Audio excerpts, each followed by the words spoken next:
Super കൺമണി സീരിയലിൻ്റെ ഏറ്റവും പുതിയ പ്രൊമോ റിവ്യൂയിലേക്ക് എല്ലാ കൂട്ടുകാർക്കും സ്വാഗതം.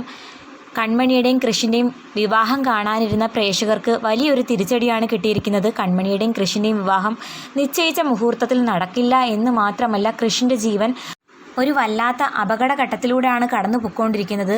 കൃഷിനാണെങ്കിൽ വലിയ ആഴത്തിലുള്ള മുറിവൊന്നുമല്ല, പക്ഷേ ഉണ്ടായിരിക്കുന്ന മുറിവ് ഉണങ്ങുന്നില്ല, ബ്ലീഡിങ് നിൽക്കുന്നതേ ഇല്ല. അതിനുള്ള കാരണം എന്താണെന്ന് ഡോക്ടേഴ്സിന് മനസ്സിലാകുന്നില്ല. കാരണം കൃഷിൻ്റെ അമ്മയായിട്ടുള്ള സുചിത്രയ്ക്ക് ഇങ്ങനൊരു പ്രശ്നമില്ല. ഇതൊരു ജനിതക രോഗമാണ്, പാരമ്പര്യമായിട്ട് വരുന്ന രോഗമാണ്. സുചിത്രയ്ക്ക് ഈ പ്രശ്നമില്ലെങ്കിൽ ജനിച്ച സമയത്ത് ഹോസ്പിറ്റലിൽ നിന്ന് എന്തെങ്കിലും ഡീറ്റെയിൽസ് പറഞ്ഞിട്ടുണ്ടോ, അതറിഞ്ഞാൽ മാത്രമേ ചികിത്സ കണ്ടിന്യൂ ചെയ്യാൻ പറ്റുള്ളൂ ഡോക്ടർ തീർത്ത് പറയുന്ന സമയത്ത് നമ്മുടെ സാഗർ ആണെങ്കിൽ ദേവ്ജിയോട് കാര്യം പറയുന്നുണ്ട്. ശേഷം നമ്മുടെ മദറമ്മയെ കാണാനായിട്ട് ഒരു ഡേറ്റ് എടുക്കാൻ സാഗർ പറയുന്ന സമയത്ത് ദേവ്ജി അപ്പോഴും തന്നെ ആ കാര്യങ്ങൾ ചെയ്യുന്നു. പക്ഷേ കൃഷിൻ്റെ കണ്ടീഷൻ അറിഞ്ഞാൽ മദറമ്മയാണെങ്കിൽ തീരെ വയ്യാതിരുന്ന കണ്ടീഷനാണെങ്കിലും ആ സമയത്ത് തന്നെ ഡേറ്റ് കൊടുക്കുന്നുണ്ട്. പക്ഷേ നമ്മുടെ സുചിത്രയ്ക്കാണെങ്കിൽ ആദ്യത്തെ മകനെ പ്രസവത്തിന് ശേഷം കാണാതായി. രണ്ടാമത്തെ കുഞ്ഞ് പ്രസവത്തിലും കാണാൻ മരിച്ചു പോയിട്ടുണ്ടോ എന്നറിയില്ല.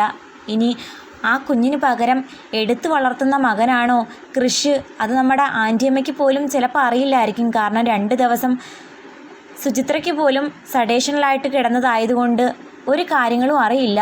ആ സമയത്ത് സുചിത്രയുടെ കണ്ടീഷൻ മനസ്സിലാക്കി സാഗറും ദേവ്ജിയും കൂടി ഒരു കുഞ്ഞിനെ ദത്തെടുത്ത് കൊണ്ടുവന്ന് വളർത്തിയതായിരിക്കുമോ?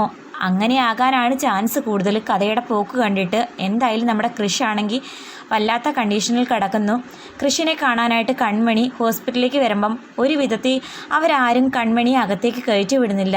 അപ്പോൾ സുചിത്രയോട് പൊട്ടിക്കരഞ്ഞുകൊണ്ട് കൺമണി പറയുന്നു, എനിക്ക് സാറിനെ ഒന്ന് കണ്ടാൽ മാത്രം മതി, ഒന്ന് പറയാമ്മ എന്ന് പറഞ്ഞ് പൊട്ടിക്കരയുന്ന അവളെ ആശ്വസിപ്പിക്കുന്നു. ശേഷം കൃഷി വിവാഹം കഴിക്കാനിരുന്ന പെൺകുട്ടിയാണെന്നൊക്കെ പറഞ്ഞ് സുചിത്രയാണെങ്കിൽ ഒരു അനുവാദം മേടിക്കുന്നുണ്ട് കൺമണിക്ക് കൃഷിനെ കാണാനായിട്ട്. അങ്ങനെ കൺമണി കയറുന്ന സമയത്ത് കൃഷിന് ബോധം തെളിയുകയും കൺമണി നോക്കി ഒരു ചെറുതായിട്ട് പുഞ്ചിരിക്കുകയൊക്കെ ചെയ്യുന്നതായിട്ട് കാണിക്കുന്നുണ്ട്. എങ്കിലും പുള്ളിക്കാരൻ ഓക്കെ ആയിട്ടില്ല. കൺമണിയാണെങ്കിൽ ആകെ വിഷമിച്ച് നിൽക്കുന്നുണ്ട്. ഇതേ സമയം മാനസയ്ക്കാണെങ്കിൽ ശരിക്കും എന്തൊക്കെയാണ് സംഭവിക്കുന്നതെന്ന് മനസ്സിലാകാതെ നിൽക്കുന്നുണ്ട്. കാര്യങ്ങളൊന്നും അത്ര വ്യക്തമായിട്ട് മനസ്സിലാകുന്നില്ലെങ്കിലും ഇപ്പോഴത്തെ കണ്ടീഷൻ തനിക്ക് അനുകൂലമാണെന്നുള്ള സന്തോഷത്തിലാണ് മാനസ. നമ്മുടെ സാഗറാണെങ്കിൽ വയ്യാണ്ട് കിടക്കുന്ന മദറമ്മയെ കാണുന്നുണ്ട്. അങ്ങനെ അവരോട് കുറച്ച് നേരം സംസാരിച്ചതിന് ശേഷം വന്നതിൻ്റെ ഉദ്ദേശശുദ്ധി പറയുന്നു.